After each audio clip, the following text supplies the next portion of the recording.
오늘은 우리 교회가 정한 선교 주일로 지키고 있습니다. 필리핀 선교도 잘 돌아왔고 일본 선교를 출발하기 때문입니다. 여러분은 선교를 어떻게 생각하며 어떻게 해야 선교를 잘하겠습니까? 몇 년 전에 저희 아는 목회자 한 분이 베트남 선교를 위해서 기도하고 준비했습니다. 이 사람 베트남을 가고 싶어 했고 베트남에 가서 많은 영혼을 구원하기를 원했습니다.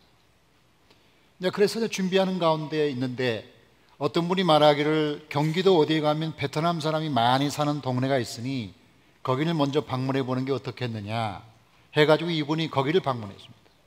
가보니까 공장지대인데 이분들이 주로 많이 공장에 다니고 있는데 월급도 제대로 못 받고 중노동을 하고 있었습니다.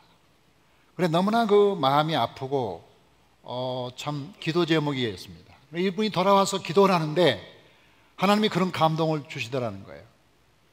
아니 멀리까지 갈 게 뭐 있냐, 베트남 사람 여기도 많은데 베트남까지 가야 베트남 선교냐, 여기도 많은 베트남 사람 있다, 여기서 선교해라, 그런 음성을 주어서 이 사람이 자기를 파송하려는 교회에다가 연락을 했습니다. 제가 베트남을 가려고 했는데 한국에도 베트남 사람 많고 그들에게도 도움이 필요하기 때문에 저는 이들에게 선교하겠습니다. 그 교회에서 당회에서 고민하다가 결론을 내려서 통보를 했다고 합니다.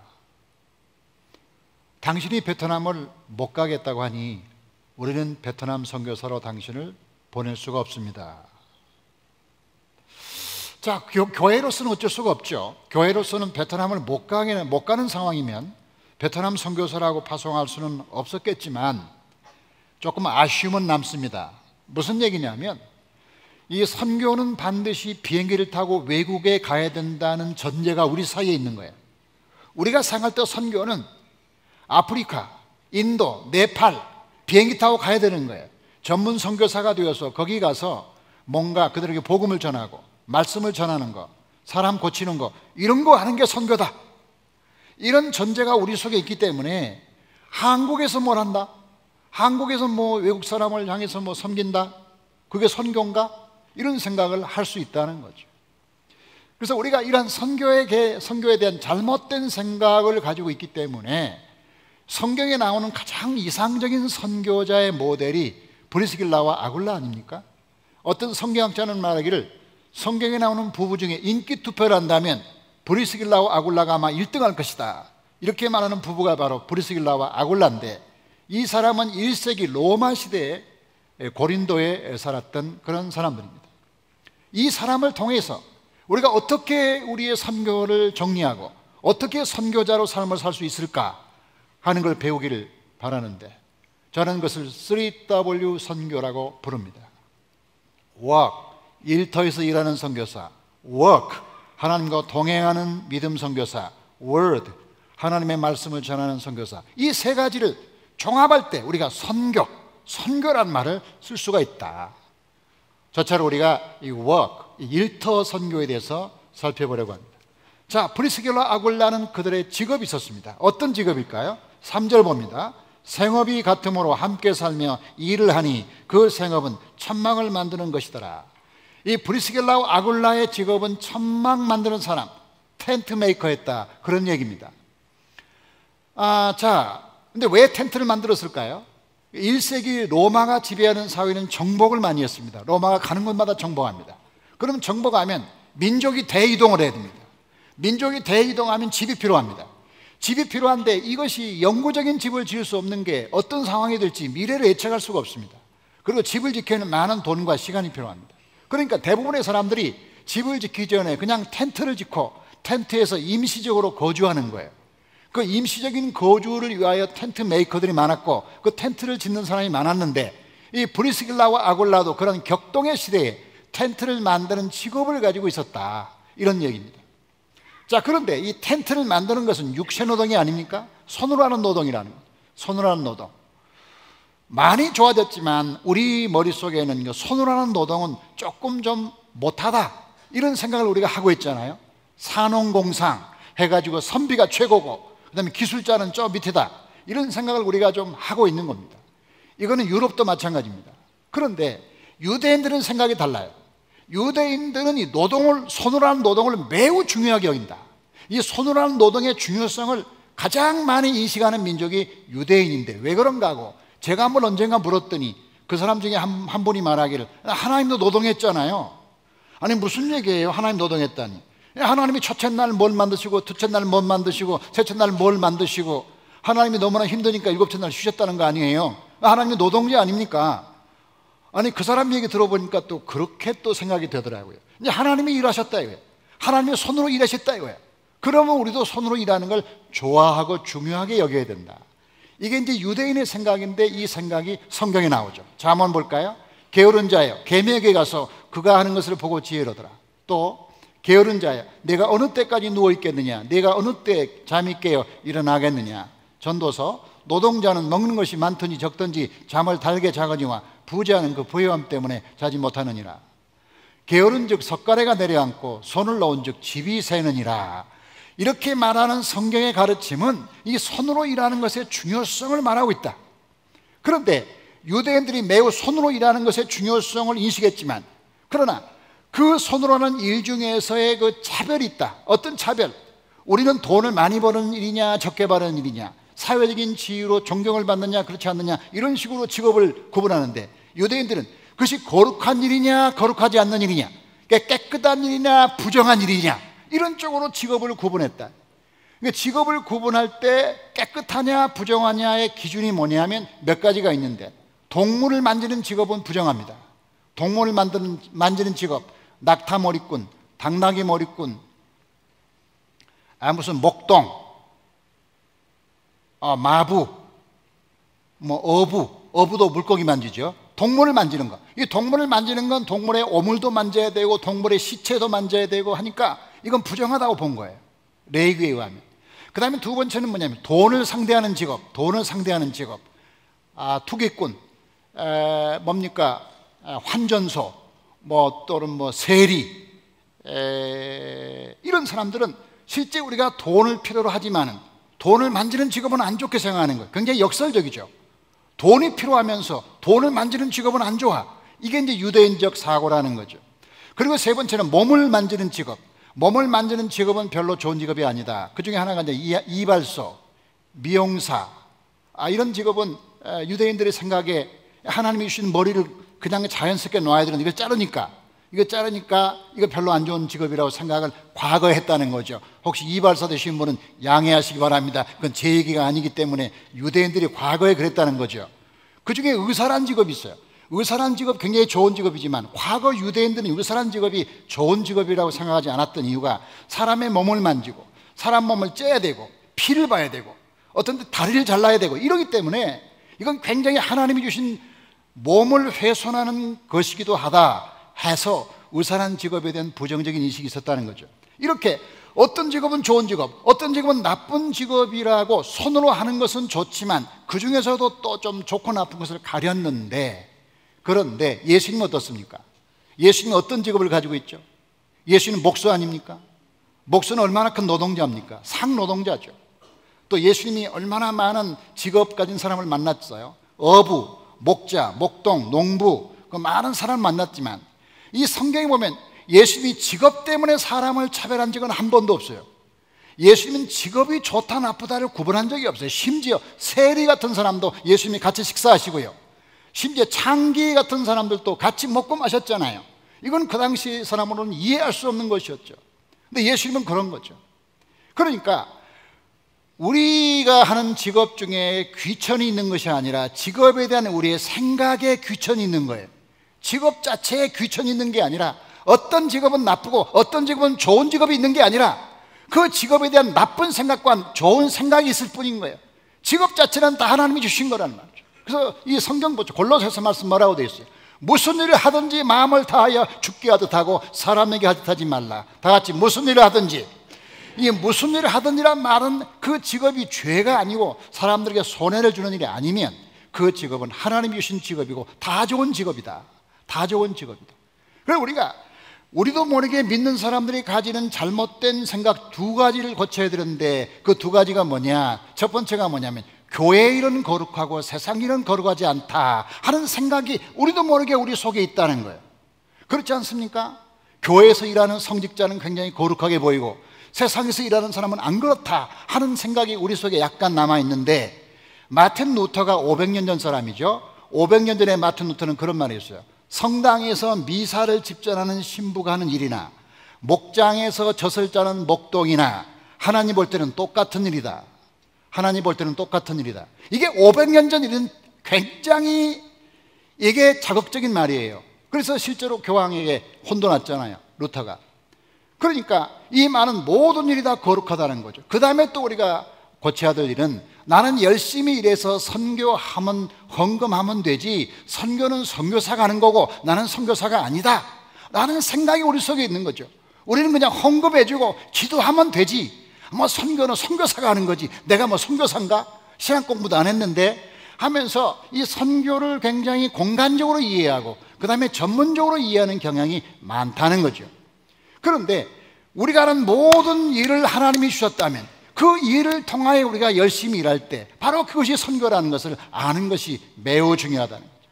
제가 이 전주에서 목회했는데 한 번은 새신자가 방문했어요. 교회로 왔어요. 새신자에게 물었어요. 어떤 일 하십니까? 했더니 그분이, 저는 구두를 닦는데요, 나는 구두 닦는 일을 그렇게 힘주어 강조하는 사람은 난생 처음 봐요.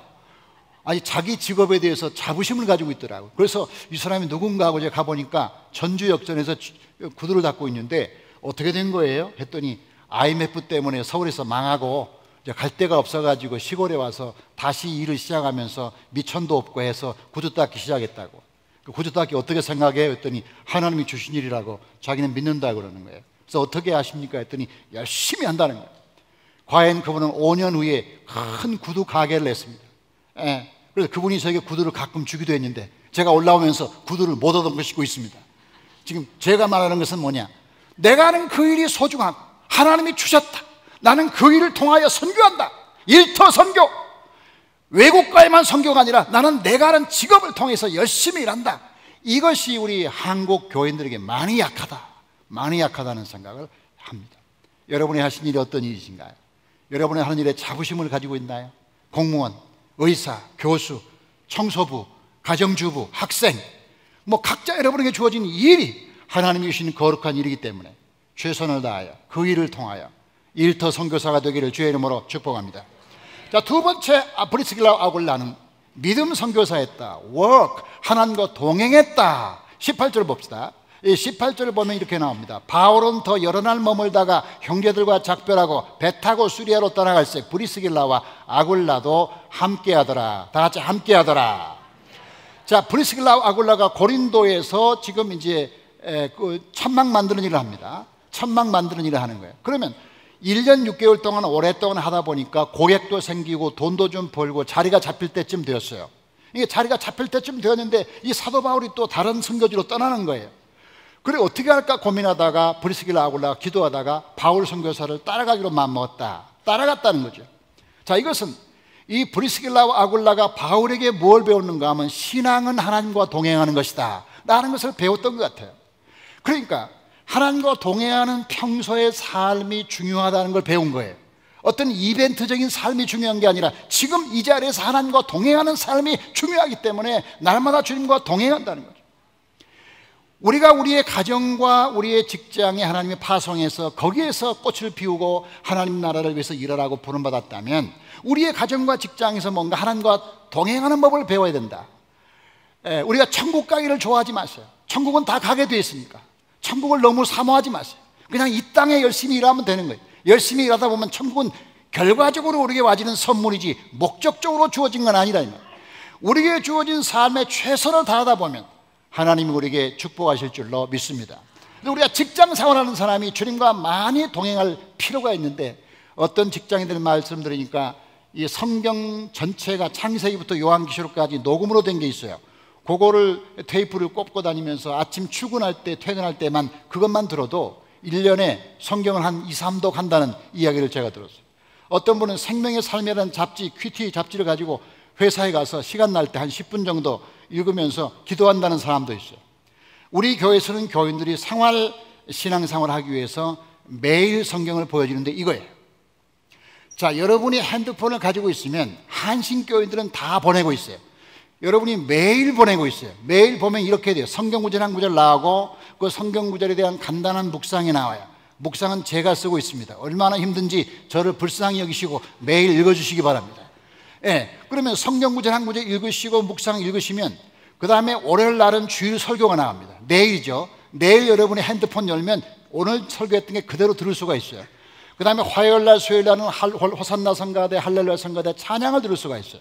또 그 외에 많은 설교, 많은 간증, 많은 찬양이 들어가 있어요. 그러니까 여러분이 이 핸드폰 하나만 가지고도 주님과 동행하는 삶을 살 수 있다. 이게 참 중요하다고 저는 믿어요.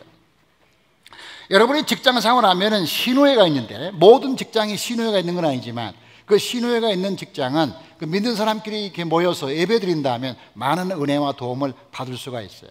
저희 교회에서 몇 년 전에 이 현대백화점에 신호회를 만들었어요. 거기에 믿는 사람들을 모이게 해가지고 예배를 드리기 시작했어요. 이 예배. 이 현대백화점에 한 3,000명에서 4,000명 정도의 직원들이 있는데 이 직원들이 주일날도 교회를 못 가고 일을 하러 나와요. 그럼 제가 생각할 때 이 사람들이 믿는 사람들이 교회를 가야 되는데 어쩔 수 없이 직장을 가야 되기 때문에 나오는데 이 사람들을 어떻게 하면 좋을까 하고 고민하다가 이 현대백화점과 우리 교회가 계약을 맺고 예배를 인도하기 시작했어요. 지금 몇 년 됐어요. 우리 교회 현대백화점 멤버들이 얼마나 열심히 가서 기도하고 그들을 권면하고 안내하고 주보를 만들고 찬양을 인도하고 또 먹을 걸 또 대접하고 해가지고 부지런히 전도해서 한 50명 정도가 이렇게 예배를 드리는데 주일날 8시 반에 9층 현대백화점 9층에서 예배를 드리는 거예요. 그래서 우리 교회가 의도하는 것은 현대백화점 다니는 분들이 주님과 동행하도록 주님과 동행하는 삶을 살도록 우리가 기회를 주고 노력하고 헌신해서 그들을 섬기는 것이죠. 이런 마음으로 섬긴다면 하나님께서 우리에게 놀라운 축복을 주실 줄로 믿습니다. 저는 이 브리스길라와 아굴라가 살았던 고린도를 한 3번쯤 간 적이 있는데 이 고린도에 가면 옛 고린도가 있고 새 고린도가 있어요. 옛 고린도가 옛날 바울 시대의 고린도고 니우 고린도는 요즘 만든 신도시예요. 그러면 옛 고린도를 가보면 거기에 교회가 하나 있는데 바로 이 고린도 교회죠. 이 고린도 교회가 바로 이 사도 바울이 복음을 전했던 곳인데 이 정말 감동적인 것은 이 교회가 이렇게 아름다운 교회가 이렇게 세워진 것에 저 밑에 기초를 가보면 그 기초가 뭐냐? 브리스길라고 아굴라가 살았던 집이 있어요. 브리스길라고 아굴라가 살았던 그 터 위에다가 이 교회를 세웠다는 거죠.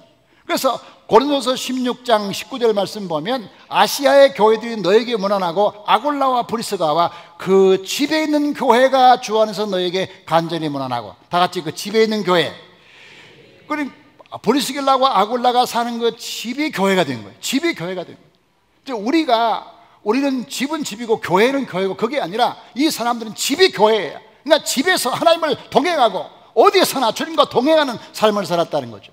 그렇게 두 부부가 하나님과 동행하며 살다 보니까 결국 2000년이 지난 지금 아름다운 교회가 거기 세워졌는데 그 교회가 바로 두 부부의 신앙을 추억하게 하는 기억하게 하는 그런 교회라는 거예요. 우리의 신앙생활의 최고의 축복은 하나님과 동행하는 것을 믿습니다. 어떤 시인이 신과의 인터뷰라는 시를 썼는데 그 신과의 인터뷰라는 시를 보면 그 시인이 하나님께 묻습니다. 하나님, 인간들이 잘못하는 문제가 있어요. 인간들의 문제가 뭡니까? 인간들의 문제가 뭡니까? 했더니 그 신이 그 시에서 답변하는 내용이에요.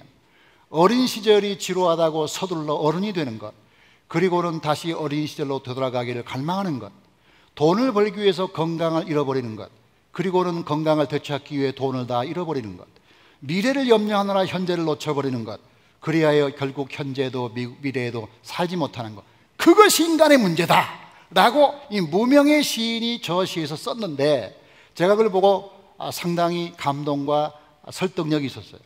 여러분은 어린 시절이 되면 빨리 어른 되고 싶잖아요. 빨리 나이 먹어보니까 어때요? 여기 이 동네 이쪽에 앉아 계시는 권사님들 나이 먹어보니까 어때요? 행복해요? 아이고 너무 나이가 많아. 어린 시절로 돌아가고 싶어. 또 추억하는 거예요. 아니면 목숨 걸고 돈 벌려고 애쓰다가 건강을 잃었어. 그런데 건강을 그 돈 번 거 다 건강 때문에 돈 들어가는 거예요. 아니 좀 건강을 생각하며 일하면 좋은데 건강을 생각하지 않고 일만 하다가 결국 그 번 돈 다 써. 그게 인간의 문제라는 거죠. 또 하나 문제가 뭐냐? 너무 인간들은 현실을 중요하게 여기지 않고 미래를 중요하게 여기는 바람에 천국 하다가 지금 천국을 이루지 못한다.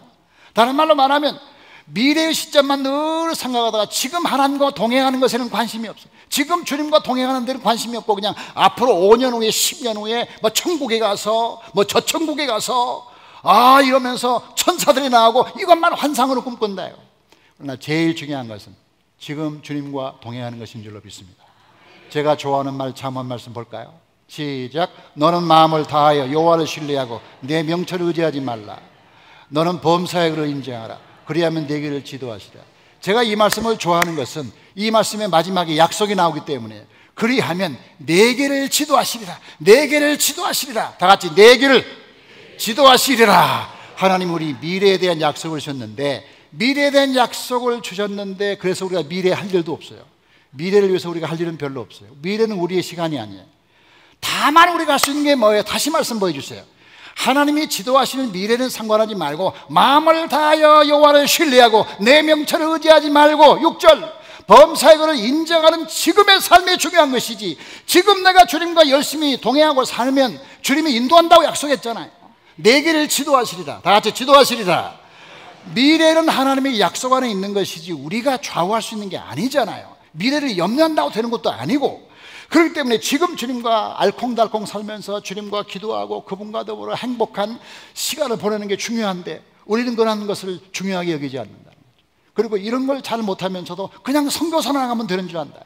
뭐 비행기만 타면 선교인 줄 알아요. 지금 하나님과 동행하지 않으면서 어떻게 주님과 동행하지 않으면서 하나님의 일을 할 수 있겠나요?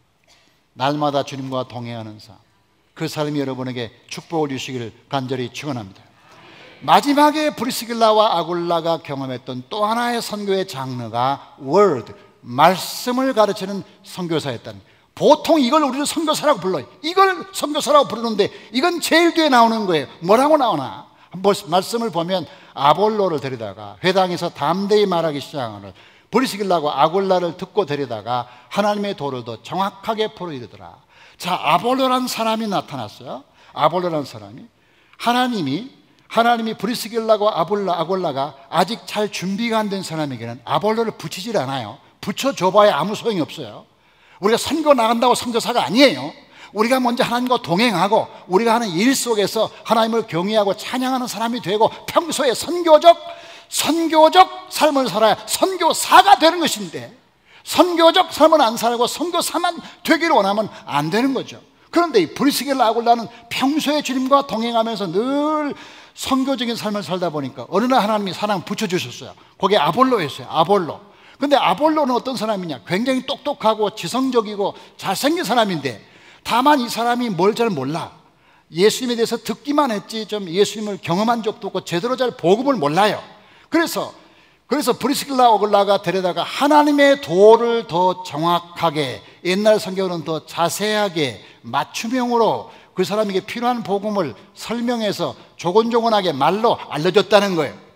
그랬더니 아볼로가 그 말을 듣고 훈련을 받아가지고 어떻게 됐나요? 이 아볼로가 그 뒤에 어떻게 됐어요? 여러분 약간 놀랄 준비를 하실 필요가 있어요. 이 아볼로가 이 브리스길라와 아굴라로부터 양육을 받은 다음에 어떤 사람이 됐는지, 자, 이 동판을 보겠습니다. 이 동판에 미스터리가 있는데 이 동판은 뭔가 하면 아까 여러분이 봤던 고린도 교회에 가면 그 고린도 교회 앞에 이런 명패가 있는데 이 명패는 뭐냐면 사도 바울부터 현재 2017년까지 고린도 교회를 목회하는 목회자의 이름을 쫙 썼는데 288명이 그게 쭉 나오네요. 지금 현재 288대예요. 2000년 걸렸으니까. 그런데 그 명단을 자세히 보니까 제1대 담임 목사가 바울, 2대 담임 목사가 아볼로, 3대 담임 목사가 실라, 4대가 소스테네. 여기까지는 성경에 나오니까 우리가 알겠어요. 여기까지는 성경에 나와요. 5대부터는 모르겠더라고요. 5대부터는 이제 아마 2세기, 3세기 됐겠죠. 역사가. 그러니까 우리는 모르는 거예요. 그런데 그 수많은 역사를 흘러가면서 지금 288대가 일러 나오면서 바울의 후계자가 된 사람이 누구냐면 아볼로였다는 거죠. 2대 담임 목사, 그 명단에 2대 아볼로가 보입니다. 아볼로가 그랬다는 거예요. 그런데 이 아볼로를 누가 키웠냐? 이 아볼로를 누가 양육했냐가 중요한 거죠. 신학 박사가 양육했습니까? 어떻습니까? 한신대학 총장이 양육했습니까? 뭐 목회자가 양육했습니까? 아니잖아요. 브리스길라가 아굴라가 데려다가 말씀을 가르쳐서 그 사람을 하여금 확신과 믿음을 갖게 했다는 거 아니에요. 그건 브리스길라 아굴라가 누구예요? 평신도예요. 이 사람은 신학교 가본 적도 없어요. 선교사 파송받은 적도 없어요. 이 사람은 그냥 주님과 함께 동행할 뿐이에요. 하나님과 늘 동행하는 거야. 그러다가는 아볼로를 붙여주니까 최선을 다해서 가르치고 양육해서 사랑으로.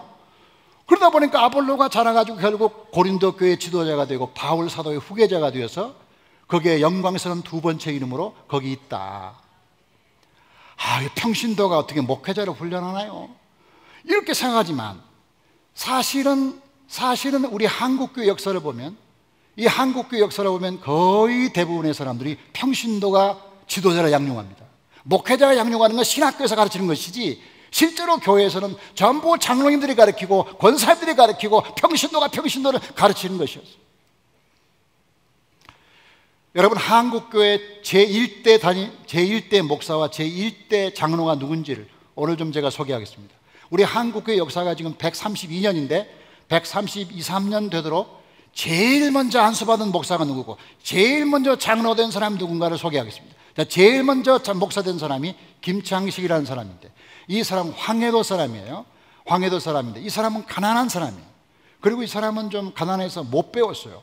그리고 남의 집에 머슴으로 살고 있었어요. 그러다가 무슨 이상한 소식을 들었는데, 그 소식이 뭐냐면 외국에서 온 선교사들이 한국 소년들을 잡아다가 그 간을 꺼내 먹는다, 그런 아주 무서운 소문을 듣게 돼요. 이 사람이. 아니, 선교사가 한국 어린이들을 데려다 간을 꺼내 먹어? 벼룩이 간을 꺼내 먹나? 아니, 이런 일이 다 있나? 그러고서 이 김창식이라는 사람이 선교사 집에 위장 취업을 합니다. 과연 그러는가 안 그런가 보려고 머슴으로 위장 취업을 하는 거야. 그래가지고 올린거라는 선교사의 집에 가서 선교사의 모습을 일거수일투족을 막 관찰하기 시작했는데, 선교사가 뭐 애들을 잡아먹기는커녕 온화하고 부드럽고 친절하고 겸손한 사람인 걸 나중에 알게 되고, 그리고 시간 될 때마다 전도해서 이 사람이 예수를 믿게 돼요. 예수를 믿게 되니까 너무 자기가 오해하고 했다는 걸 알게 된 거예요. 그래가지고 아주 믿음이 깊어져다가 1901년에 한국교회 최초로 목사 안수를 받습니다. 감리교 목사입니다. 감리교 출신들은 조금 자부심을 느껴도 괜찮아요. 여기가 장로교회지만 여러분, 감리교 출신들은 내가 감리교 출신이야 좀 뻐겨도 오늘만큼은 제가 용서해 드릴 수 있도록 하겠습니다. 이 감리교로서 첫 번째 안수를 1901년에 받았는데, 이 김창식 목사가 된 뒤로 얼마나 뜨거운 삶을 살았는지 이 조선 반도를 다 발로 밟고 다니면서 전도를 시작했는데, 이 김창식 목사 혼자 125개의 교회를 개척하고 48개의 교회당을 지었어요. 이 사람 혼자 다니면서 가는 데마다. 무슨 돈이 있어요? 누가 지원하는 사람이 있어요? 지금처럼 뭐 팀이 있어요? 선교팀이 있어요? 아무것도 없는 거야. 이 사람이 최초의 목사니까 아무도 없어요. 혼자 다니면서 그렇게 전도해가지고 교회를 모아가지고 125개나 교회를 개척한 사람이 되었다. 이야, 한국교회 최초의 목사는 머슴이었다. 근데 머슴이 선교를 받아서 그 사람도 선교사가 되고 복음을 전하는 사람이 되었다는 것이죠. 그러면 한국교회 최초의 장로는 누군가? 서상윤 장로였습니다. 이 사람도 역시 마찬가지로 황해도 사람인데, 이 서상윤은 그냥 부잣집에서 태어났어요. 괜찮은 집에서 태어났어요. 어릴 때부터 공부도 많이 하고 굉장히 총명한 사람인데 13살 때 부모가 돌아가셨어요. 13살 때 부모를 잃고 고아가 됐어요. 그리고 31살 때 이 사람이 큰 병에 걸려서 죽을 지경이 됐는데, 그 소식을 평양에 있는 맥킨타이어라는 선교사가 듣고 이 사람을 데려다가 평양의 서양병원에 데려갑니다. 그리고 이 사람을 살려줍니다. 그래서 이 사람이 자기를 살려준 선교사에 너무나 고마워서 예수를 믿고 변화되고 살아온 사람이 되어서, 이 사람이 언어적인 능력이 있는 사람이었어요. 그래서 이 사람이 선교사를 도와서 성경을 번역합니다. 그것이 마가복음, 마태복음, 쪽복음이라고 해요. 그래서 성경 전설을 번역하기 전에 마가복음 먼저, 누가복음 먼저 번역하는 시대가 있었는데, 이 사람이 그걸 한 거예요. 이 사람이. 그리고 이 사람이 이제 조금씩 나이가 들면서 서울에 교회를 세웠는데, 그 교회가 세문안교회입니다. 이 세문안교회, 북한은 솔레교회가 최초의 교회고 남한은 세문안교회가 제일 첫 번째 교회입니다. 한국에. 그 첫 번째 교회를 이분이 세웠는데, 이 세문안교회 시작하는 멤버가 14명이었다고 그래요. 14명으로 시작하는 거예요. 근데 이 사람이 전도한 사람이 13명이야. 이 사람이 전도한 사람이 13명이, 대부분이 이 사람이 전도한 사람으로 세문안교회를 세워서 지금의 세문안교회를 세웠는데 거기에 초대 장로로 임직을 받아서 이 사람이 장로가 된 게 한국교회 교회 역사의 최초의 장로였다는 거죠. 머슴이 목사가 되고 고아가 장로가 되고 하나님의 복음이 들어가면 사람을 변화시키고 역사를 변화시키고, 그래 모든 선교는 사람을 변화시키는 거예요. 선교는 이것도 하고 저것도 해야 되지만 다 중요한 건 사람을 변화시키고 사람을 뒤집어 놓는 거죠. 그 사람을 예수 믿게 하고 예수님 사람으로 만들어서 그 사람이 그 시대와 그 역사에 필요한 사람이 되게 만드는 거죠. 그게 바로 선교라는 거죠. 이렇게 우리가 선교를 정의한다면 외국에 가든 국내에 있든 상관없이 선교는 할 수 있고, 우리가 전문 선교사가 되든 평신도 선교사가 되든 상관없이 우리가 만나는 아볼로를 사랑하고 그를 키워주고 그에게 복음을 전해서 그로 하여금 하나님의 일을 하게 하면 바로 내가 선교사가 되는 거지. 선교사라는 건 특별히 선교사 파송을 받아야 되는 것도 아니고 무슨 선교사 학교에 들어가서 영어를 잘해야 되는 건 아니라는 거죠. 물론 그런 선교사 필요하지만 우리가 선교의 본질을 말할 때 바로 그런 것이라는 거죠. 오늘 거룩한 날 우리 모든 성도들이 선교사임을 깨닫는 복된 시간 되기를 주의 이름으로 축복합니다. 특별히 외국에 나가야 선교 아닙니다. 전문 선교 훈련 받아야 선교 아닙니다. 선교사 파송을 받아야 된다, 그것도 아닙니다. 받으면 좋죠. 그러나 그것이 아니더라도 내가 예수님의 심장을 가지고 내가 만난 그 사람에게 복음을 전했다면 그 사람은 어디 있든지 그 사람은 선교예요. 어떤 교회를 갔더니 그 교회 주차장에다가 그렇게 나가는 성도들이 차를 몰고 나갈 때 볼 수 있도록 써붙였더라고요. 주차장을 떠나는 당신은 이제부터 선교사입니다. 주차장을 떠나는 당신은 이제부터 선교사입니다. 따라합시다. 주차장을 떠나는 당신은 이제부터 선교사입니다. 자, 우리는 두 가지라고 봐요. 교회에 올 때 예배자로 왔다가 교회 나갈 때 선교사로 나가는 거예요. 간단해요. 예배자로 왔다가 선교사로 가는 거예요. 우리의 신앙생활을 둘로만 하면 우리가 주일날 예배자로 와서 예배하고 선교사가 돼서 나가는 거예요. 이 두 가지만 하는 거죠. 예배하고 선교하고 선교하고 예배하고, 때가 되면 예배하고 거기서 힘과 능력을 얻고 그 능력으로 나가서 선교하고 또 들어와서 예배하고, 이 선교하고 예배하는 이 모든 삶, 여러분의 축복된 삶이 되기를 주의 이름으로 축원합니다. 하나님 아버지 감사합니다. 오늘 거룩한 주일날 하나님께 나와 예배하게 하시니 감사합니다. 선교는 교회의 존재의 목적입니다. 불이 타야 불인 것처럼 교회는 선교해야 교회인 줄로 믿습니다. 그러나 많은 사람들이 오해하기를 선교는 비행기 타고 외국에 가서 아프리카 밀림 지역에 가고 그리고 또 아시아의 가난한 나라에 가서 그들에게 복음을 전하는 것이 선교사라는 생각을 가지고 있기 때문에, 그렇기 때문에 우리가 선교적인 능력이 나타나지가 않습니다. 하나님, 우리에게 주신 이 일을 최선을 다해 함으로 일터 선교사가 되게 하여 주시옵소서. 하나님, 우리에게 맡기신 거룩한 고귀한 일은 하나님이 주시는 아름다운 직업인 줄로 믿습니다. 그 일을 통하여 최선을 다하여 일함으로 하나님, 일하는 직장 선교사 다 되도록 도와주시옵소서. 우리가 가정과 직장과 일터에서 하나님과 동행하는 법을 배우게 도와주시옵소서. 짜투리 시간을 이용하여 날마다 주님과 동행하는 훈련을 우리가 하도록 도와주시옵소서. 먼 미래는 주님께 맡기고 지금 현재 하나님과 동행하는 삶을 사는 것이 중요한 삶인 줄로 믿습니다. 하나님 또한 우리에게 만나게 해주는 사람들, 아볼로든 누구든 만나게 하는 그 사람에게 복음을 전하면 그 사람이 바로 선교적인 삶을 살고 있는 겁니다. 하나님, 우리에게 그러한 믿음을 허락하여 주시옵소서.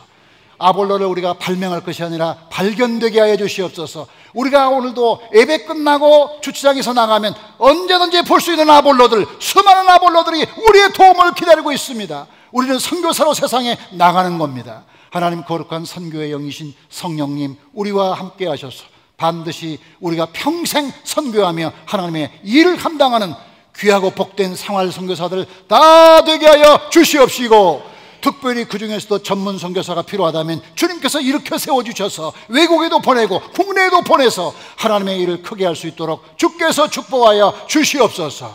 감사드리며 우리 주 예수 그리스도 이름으로 기도하옵나이다. 아멘.